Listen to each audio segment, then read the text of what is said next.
अपेक्षा करतो. तुम्ही महिला आयोगाच्या संदर्भात भेटला होता आपल्या राज्यपालांना, त्याच्या संदर्भात काय झालंय का, किंवा त्याच्यानंतर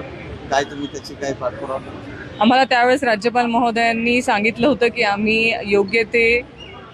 योग्य त्या व्यक्तींना बोलवून त्यांना समज देण्याचं पण काम करतील आणि सरकारच्या प्रमुख लोकांबरोबर देखील त्या संदर्भात ते चर्चा करतील, कारण आम्ही पुराव्यांसहित हे दाखवलं होतं की महिला आयोगाकडनं अक्षम्य अशा काही चुका झालेल्या आहेत काही गेल्या दिवसांमध्ये, पण आतापर्यंत काही कारवाई झालेली नाही. मला कळत नाहीये की एवढ्या अक्षम्य अशा चुका महिला आयोगाकडनं झाल्यानंतर संपूर्ण महाराष्ट्रातून, म्हणजे फक्त विरोधी पक्षातल्या नाही तर संपूर्ण महाराष्ट्रातल्या माता भगिनींनी महिला आयोगावरती टीका केल्यानंतर देखील महिला आयोगाच्या अध्यक्षांना पाठीशी घालण्याचं काम सरकार का करतंय, असे कुठले संबंध, काय त्यांचा एवढा वर्चस्व आहे की त्यांना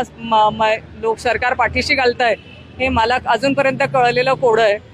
पण आमची सगळ्यांची अपेक्षा अशीच आहे की इथे नॉन पॉलिटिकल व्यक्ती बसावी